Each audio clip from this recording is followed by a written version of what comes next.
What's going on, guys? It's Nick coming at you with a brand new deck profile for the first profile of the year on the channel for 2022. It's a Lyrolusc deck profile. I do want to apologize. I know that the channel hasn't had much content recently. I believe the last thing I uploaded was the live duel video between my FA Metaphors deck and my friend's Mutant deck. I ended up catching COVID right around after New Year's. So I've been trying to recover from that, but I'm back on my feet, ready to rock and roll, anticipating an upcoming ban list as well, which we should be getting relatively soon. But I wanted to upload some kind of content for you guys. I was trying to wait and see if the ban list would drop before making a profile, but since Konami's kind of dragging their feet a little, I decided to bring you guys with a pure, or I should say somewhat pure Lyrolusc. It's not necessarily bird up, and it's not Tri-Brigade Lyrolusc. But it's a profile that I've been working on for quite a bit, and it's actually pretty good. It OTKs like crazy, and it can establish some pretty strong boards going first. So with that being said, let's go ahead and dive right into this profile. But before we do, I just want to say, if you guys are watching this right now and you haven't hit that subscribe button, go ahead and please do me that favor and go ahead and hit it. Also, give the video a like and drop down in the comment below what you like about Lyrolusc and if you think that it's a pretty cool deck. For those of you who are unaware, my name is Nick. I do deck profiles, deck discussions, live duel videos on the channel. So if those are things you're interested in, definitely subscribe and check out my content as it comes out. So we're gonna start things off with triple copies of Lyrilusc Turquoise Warbler. Now Lyrilusc is a pretty crazy strategy. They have like a bunch of extenders. Turquoise Warbler is a card that you do want to max out on, because if you open with this card, it's pretty insane. If you control no monsters, you can special summon the card from your hand. And if it's special summoned from your hand, you can special summon a Lyrolusc monster from your hand or graveyard. So it's basically like, if you're going first and you draw Turquoise Warbler and any other Lyrolusc, it's a free special, and then when she summons the other Lyrolusc out of her hand. So it's basically a free rank 1 Xyz without even committing to the normal. So it's really, really strong. So triple copies of Turquoise Warbler. Then we're going to be moving on to triple copies of Cobalt Sparrow. Now I will point out that all of the Lyrolusc cards are all level 1 Wing Beast type monsters. So there's a lot of really good synergy that they have naturally between the Wind attribute and the Wing Beast typing. It's really, really strong. But what Cobalt Sparrow does is, if she's special summoned by any means, you can add a level 1 Wing Beast type monster from the deck to your hand. Now that is once per turn. However, she has the additional effect where if she's used as material to summon a Wind Xyz monster, that Wind Xyz monster cannot be targeted by the opponent's card effects. So that's pretty strong protection. It prevents the opponent from like imperming or Forbidden Chalicing some of your Xyz monsters you go into. Then we're going to be running triple copies of Lyrolusc Beryl Canary. Beryl Canary is one of the newer Lyrolusc cards that just came out, and she is a really strong extender. Being able to, if she's in your hand, you can target a Lyrolusc monster in your graveyard and special summon both the Beryl Canary from hand and the targeted Lyrolusc from grave. And even better, she doesn't negate that monster's effects that you summon. So if you summon like a Cobalt Sparrow, for example, it will get the search, which is just insane. However, if you use the Beryl Canary effect for the rest of the turn, you're locked into Xyz summoning. But that's not really a problem with this deck. And if she's used as material to summon a Wind Xyz monster, that Wind Xyz monster gains 200 attack, and also its control cannot switch. Now that seems kind of niche, but it actually comes up, like if the opponent tries to use like triple tactics talents against you, they actually can't steal your Xyz monster that you made using Beryl Canary as material. So she's just a really strong extender overall, and that's why you max out at 3 copies. Now to some of the Lyrolusc that we played just 2 of. We're running 2 copies of Sapphire Swallow. Sapphire Swallow is interesting because if you control a Wing Beast type monster, you can special summon both the Sapphire Swallow from your hand and another level 1 Wing Beast monster from your hand. So she's just another extender. The reason why you don't max out on her is because she's not really a starter. She's just an extender. Like if you normal summon this, nothing really happens, and she can only special herself if you already control a Wing Beast type monster on field already. So it's not a card you want to see like in your opening hand necessarily. It's something you might want to search off of like your Cobalt Sparrow, for example. But it's still really nice as an extender, being able to summon herself and another level 1 Wing Beast out of your hand. In addition to that, if she's used as the material to summon a Wind Xyz monster, if it is Xyz summoned, you get to target a Lyrolusc monster in your graveyard and attach it to that card as a material. So basically, if you use Sapphire Swallow on field as material for a Wind Xyz, when that Wind Xyz monster is summoned, you can target a Lyrolusc in grave and attach it to that card as material as well, which is pretty cool. So just 2 copies of Sapphire Swallow. Then we're on 2 copies of Celestine Wagtail. Now, I've debated running, 3 copies of this. However, I think 2 is the perfect ratio. She does not have it, again, she's not a starter. She's just more so an extender. But if she's special summoned, doesn't matter how, you get to add a Lyrolusc spell or trap from the deck to your hand. Which is really, really cool because there are some pretty strong spells traps that the archetype recently got in its arsenal. So she's your spell trap searcher of the deck if she's special summoned. And then in addition to that, if she's in your graveyard, you can target a Lyrolusc Xyz monster you control and attach this card to that Xyz monster as material from the grave. And that's her own inherent effect, which is really, really strong. So the Lyrolusc boss monsters, which we'll get into when we get into the extra deck, do have some pretty crazy effects. Now, I know that I said that this deck profile was pure Lyrolusc, and it is. However, I can't ignore the fact that Tri-Brigade does exist, and they are extremely strong. Especially since this deck kind of lacks a normal summon. Nervall, Tri-Brigade Nervall kind of fills that role a little bit. It's a level 1 Wing Beast, so it just has insane synergy with the Lyrolusc cards already, being able to be searched out by stuff like Cobalt, Sparrow, and whatnot. But what you can do is you can normal summon this card, and then what you can do is you can banish any number of Beast Warrior, and or Wing Beast monsters from your grave to then special summon 1 Beast Warrior, or Wing Beast Link monster from your extra deck with a link rating equal to the amount of monsters banished from grave. So if you normal summon Nervall, use the effect to banish like 2 Wing Beasts from grave, you can link summon a Beast Warrior or Wing Beast Link 2 from your extra deck, or special summon, excuse me, for pretty much free. The only cost is you have to banish, the materials from the graveyard, which is pretty nuts. It's kind of like breaks the link summoning mechanic a little bit because you're able to cheat out cards without needing the material on field necessarily. So that's pretty crazy. And then if Nervall is sent to the graveyard, doesn't matter how, you can add a Tri-Brigade monster from the deck to your hand except a copy of himself. So the second Tri-Brigade monster we play is just the 1 copy of Kerass. Now Kerass is nice as a very good extender in this deck because you can discard any other Beast Warrior, or Wing Beast in your hand to special summon himself. And he pretty much has the exact same effect that Nervall has on field, where he can banish any number of Beast Warrior, or Wing Beast from grave to special summon a Link monster with a link rating equal to the number of monsters banished. So off of Nervall, when it gets sent to grave, you can search Kerass, which is nice as an extender. Like if your plays get stopped, you can discard a card to special Kerass and still try to continue to combo off, which is really nice. So those are the only 2 Tri-Brigade cards we're playing in the main deck. Like I said, I know that there's a lot of versions that are doing like a Tri-Brigade Lyrolusc hybrid build, but I kind of wanted this version of the deck to be a little bit more pure. So we're only just running 1 Nervall, 1 Kerass. And so far that ratio's been working out pretty well.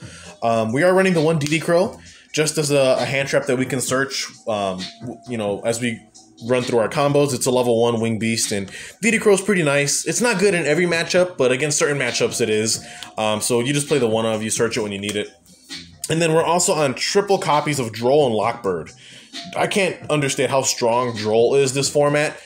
Droll just ends turns. It's one of those very strong, like, blowout hand traps, kind of similar to Nibiru, where if this card resolves, your opponent probably isn't going to be doing much beyond whatever plays they just went off into. So Droll, again, it's a level 1, and it's Wind. It's not a Wing Beast, but it's level 1 Wind, so we can search it through certain means, which I'll explain later. But it's just a very strong, searchable hand trap in this deck that we can have at our disposal, and it's very, very good, especially in this format. So triple copies of Droll. Then, again, for an additional normal summon for the deck, since the deck kind of lacks one, we're running the 1 copy of Kinka-Byo.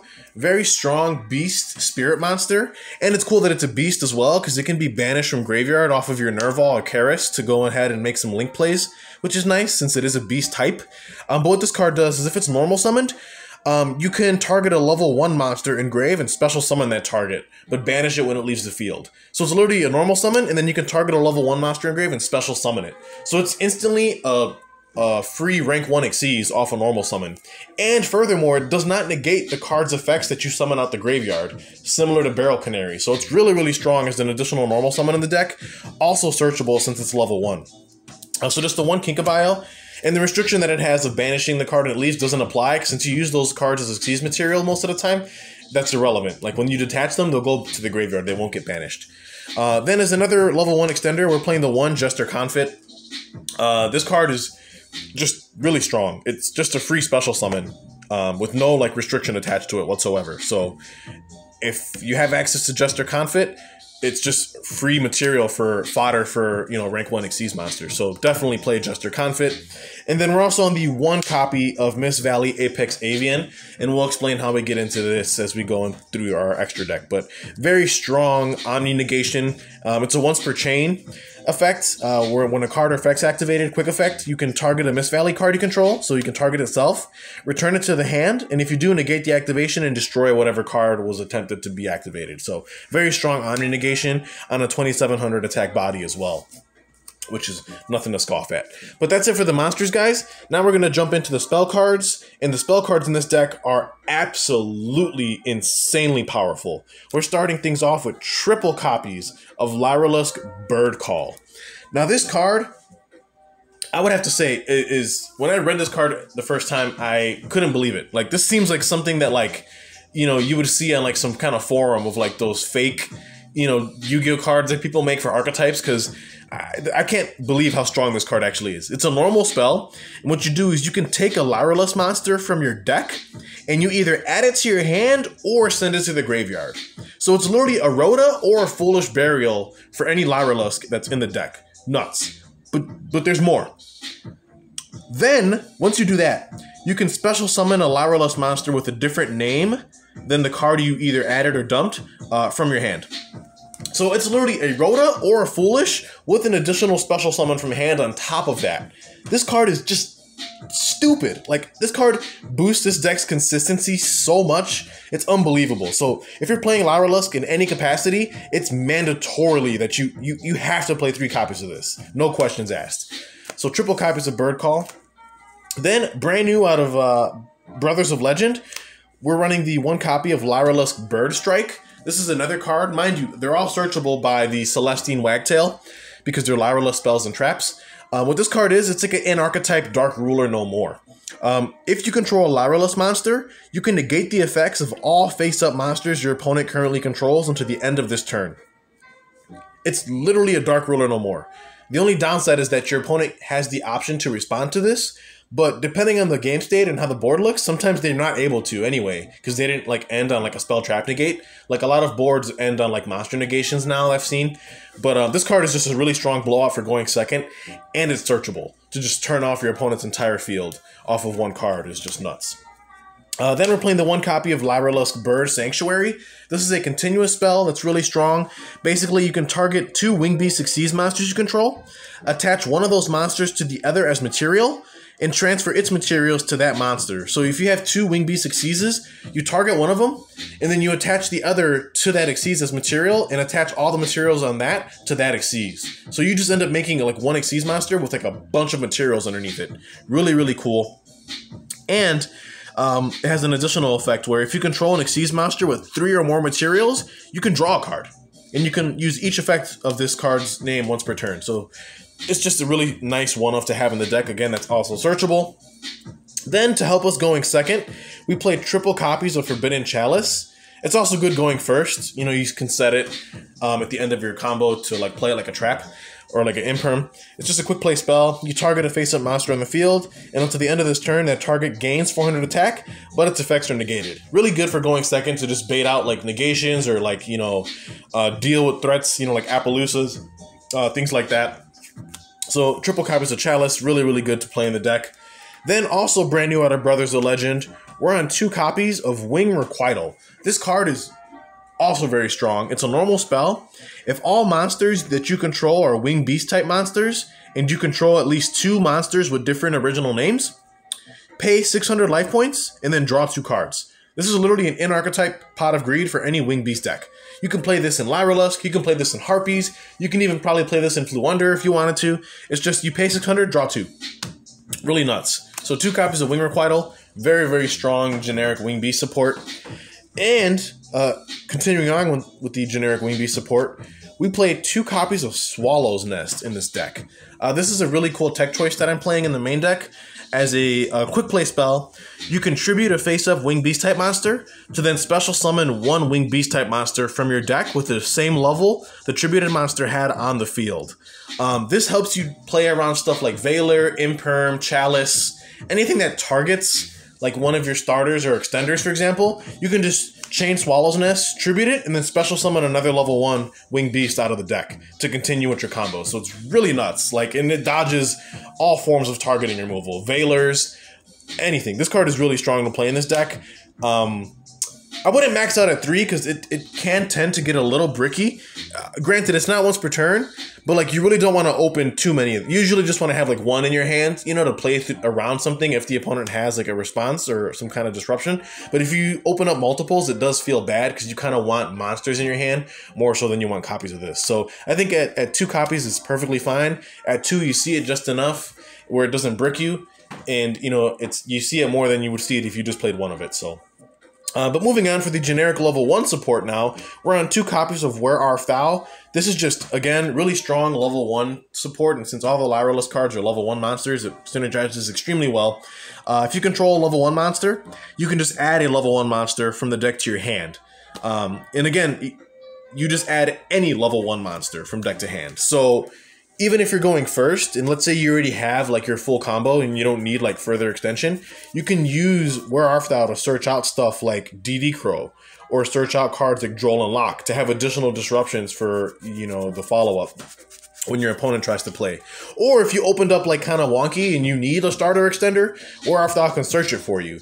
And that's why sometimes normal summoning like your Lyrolusc cards isn't the worst thing, because you can like, you know, normal summon, for example, like a Cobalt Sparrow and then activate Where Arf Thou to search out like an additional extender.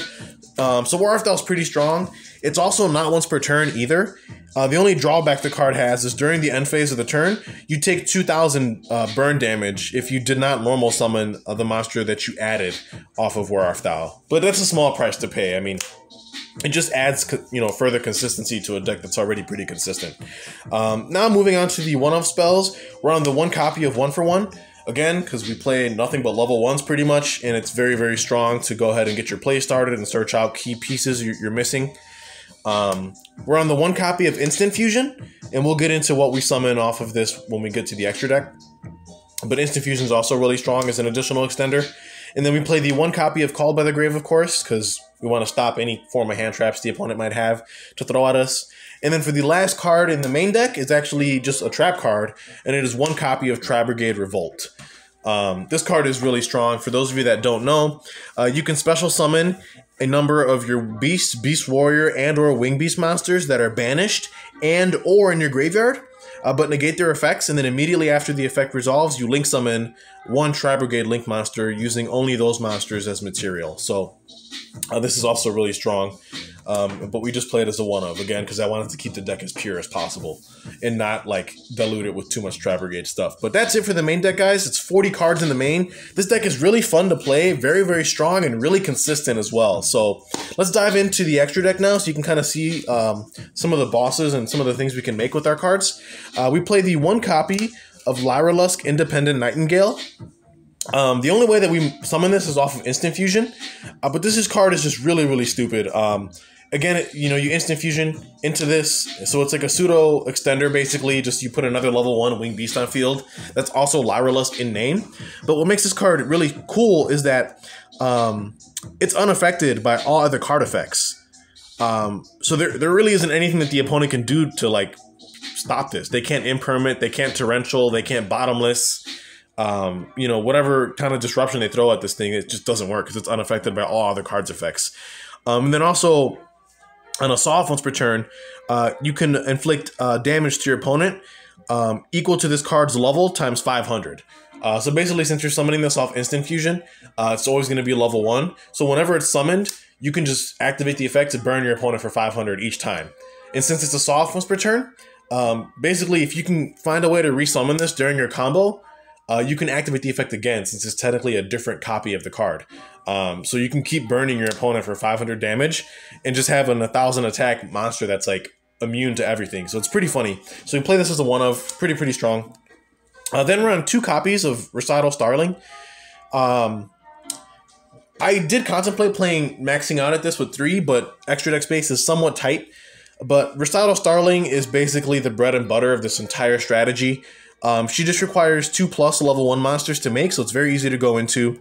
And if it's succeed summoned, you can target a face-up monster on the field, and it gains 300 attack and defense for each material attached to this card. Note that she can also target herself. So she can pump up any monster on the field, which is pretty cool. And that's a permanent buff. Then also what makes this card nuts is once per turn, you can detach a material from this card to add a level 1 winged beast type monster from deck to your hand. That is a soft once per turn. So if you can summon multiple Recital Starlings in the same turn, you can continue to use that ability to just detach material and search level 1 winged beast from deck. So that's what makes this card super strong and what makes Lyrolusc like kind of unfair at times, because you just have so many ways to generate like silly amounts of advantage over your opponent. And then the remaining effect that she has is all battle damage you take from battles involving this succeed summon card is also inflicted to your opponent. So you can literally use this card like a battering ram to crash into stuff that the opponent might have, and then you inflict damage to like your opponent as well as yourself. So you can also use this to like close out games if like, depending on the board state, if the duel is going on a little bit too long and you have a way to make this card and your opponent's life is lower than yours, depending on what you can crash into, you can easily kill your opponent with this card, which is pretty cool. So just 2 copies of Recital Starling. Then we're on the 1 copy of Lyrolusc Assembled Nightingale. Again, she requires 2 or more level 1 monsters to be made. She gains 200 attack for each Xyz material attached to herself. Now, mind you, some of the Lyrolusc cards have abilities where they can give these cards like inherent protection or additional effects. Like with Cobalt Sparrow, like you know, your opponent cannot target these, for example. And then with like Beryl, Canary, they gain an additional 200 attack and control can't switch and stuff like that. So you can kind of make these things pretty formidable. What makes Assembled Nightingale though really strong is the fact that she can attack directly. And while she has Xyz material, she can attack directly. And on top of that, she can attack a number of times each battle phase, up to the number of Xyz materials attached to her. So if you can easily stack like a ridiculous amount of material under this card. And she gains 200 attack for each material. So even if she had 5 materials under her, for example, which isn't hard to do, she becomes 1,000 attack, which is pretty, I mean, it's not that strong, but she can attack directly 5 times. So that's 5,000 damage you can inflict on your opponent off of 1 card. And because she can attack directly, this just enables Zeus plays so stupidly easily. And you can just wipe the board in the main phase too. Like, this card is so strong. And if it wasn't bad enough, as a quick effect, once per turn, you can detach a material from this card, and until the end of this turn, Lyrolusc monsters you control cannot be destroyed by battle or by card effects. Also, you take no battle damage. So this card is just really annoying to deal with because she cannot be destroyed by battle or card effects. You take no damage on a quick effect, mind you, and she can attack directly and attack a bunch of times. You can sometimes even OTK your opponent with just this card alone, and if somehow they survive, she just enables a free Zeus at the end of it all with like anywhere between 3 to 6 materials under it. It's just nuts. So Assembled Nightingale is really strong. Then we're on the 1 copy of Lyrolusc Ensemblue Robin. This is some of the newer support that came out of the most recent Legendary Duelist, Synchro Storm. This card is also really strong. She gains 500 attack for each material attached to her. And then if the opponent special summons a monster except during the damage step, you can detach a material from this card, target one of those monsters, and return it to the hand. Keep in mind that this effect is not once per turn at all. So if your opponent can special summon multiple times a turn, and as long as Ensemblue Robin has enough materials, you can just keep detaching each time to bounce all those cards back to hand, not once per turn. So this card's really annoying to deal with. And then also, if she is if this card in your possession is sent to your graveyard by an opponent's card, either by battle or by card effect, you can target one other Lyrolusc monster in grave and add it to your hand. So she like recurs resources when she leaves. She can spin cards, not once per turn. She's just really strong, really great boss monster, and good support overall. Then because we play a lot of the same ranked like number monsters, well, they're not number Xyzes, but we play a bunch of rank 1s, which are the same rank, obviously. We are on the Utopic Future package. So we play 1 number F0 Utopic Future, and then 1 number F0 Utopic Draco future. Just very easy to make in this deck and have a free monster negate that like can't be destroyed by battle or card effects. Just really strong package to be able to play in this deck, since most of the deck doesn't lock you into any thing specific.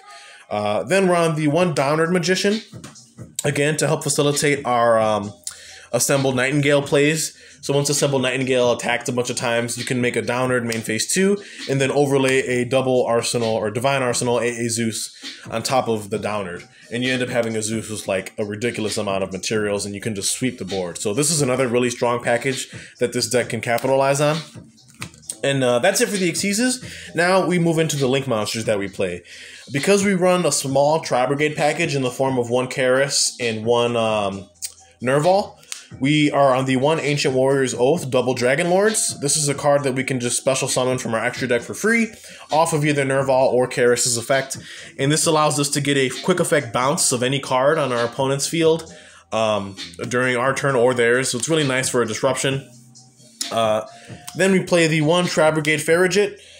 This card's really nice because she can actually special summon any level 4 or lower Beast, Beast Warrior, or Wing Beast from hand, which is cool. And then when this card's sent to the graveyard, doesn't matter how, you get to draw a card and discard a card. So she can kind of like fix your hand a little bit. So really great as a Link 2. Then moving into our Link 3s, we're on the 1 Harvestgler. Probably butchered that, but again, like most Yu-Gi tubers, I have a hard time pronouncing Yu-Gi-Oh card names. The Desperate Doom Eagle. So we're on 1 of this, just as a really strong generic Link 3 we can make. 2400 attack. However, it gains 2400 attack while your opponent has no monsters in their graveyard. So that's pretty cool. This thing can come out at 4800, which is just silly. And as a quick effect, you can target a monster in your opponent's grave and shuffle it into the deck. So you can like kind of like DD Crow like monsters out of their graveyard, which is pretty nice. So another interesting Link 3. Then of course we're on the 1 copy of Samurg, Bird of Sovereignty.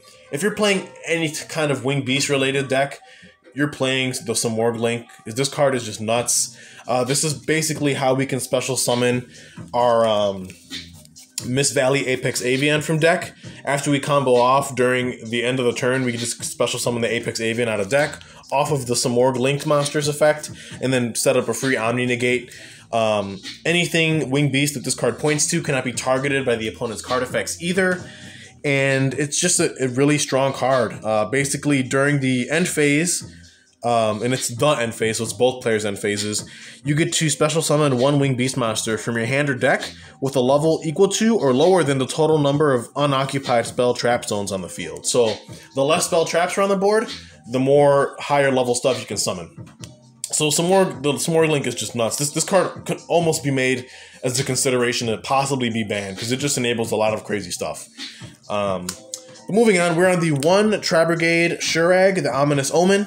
Again, I just wanted to keep the Tri-Brigade package really small, but Omen is just too strong of a Link monster to not play, especially when we're on a Wing Beast deck already. It's very easy to make, and when it's special summoned, or if another Beast Warrior Wing Beast is special summoned, you can banish 1 card on the field. Non-target, non-destruction.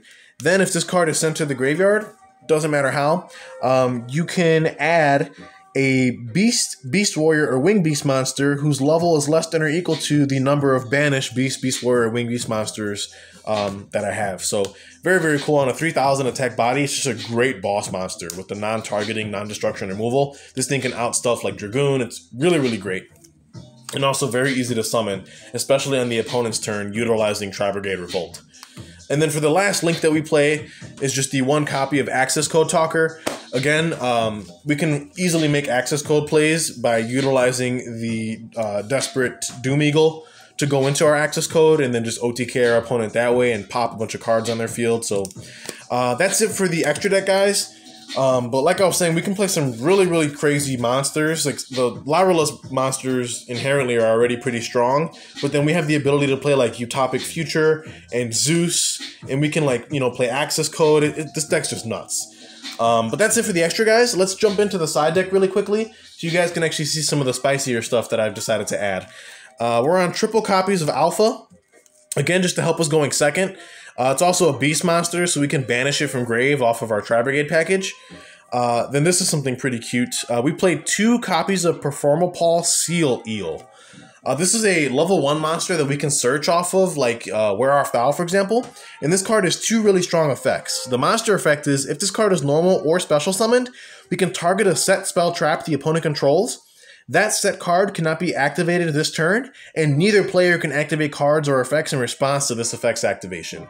So if you're worried about back row, you can normal or special this thing, and just target that back row, and that opponent cannot use that back row this turn, and they can't respond to this effect's activation either. So they can't even chain that back row in response to this, which is nuts. Then on the Pendulum effect, it works kind of like a Forbidden Chalice, where you can scale this card, and then target a face-up monster the opponent controls, and this turn that face-up monster has its effects negated until the end of this turn, even if this leaves the field. So going second, this is really, really strong to side into, because you can either utilize it like a Chalice, Forbidden Chalice, or utilize it to shut down back row, which is nuts. So 2 of that.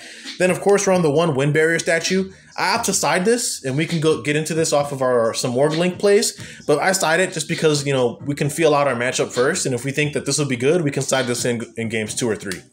We're on second copy of Bird Strike, again on the side, to help us facilitate going second, just shutting off our opponent's board. 1 Duster, just to out back row. Something else that we play for its kind of spice is triple copies of Morg Repulsion. You discard a Winged Beast monster to return all spells and trap cards your opponent's field to the hand. Stupid. It's literally Heavy Storm, Hey Trunade, or yeah, Giant Trunade that you can play that's legal. And then to wrap things out, we're on triple copies of Harpy's Featherstorm. Very silly trap card. If you control a Winged Beast monster until the end of this turn, negate any monster effects your opponent activates. That's just a complete total blowout. Very strong. And then we're on the 1 copy of Red Reboot to facilitate our OTK plays. So that's it for the side deck, guys. Hopefully you enjoyed this Lyrolusc profile. Stay tuned for more content. And for those of you that haven't already, feel free to like and subscribe and drop down in the comments below what you thought. Take care.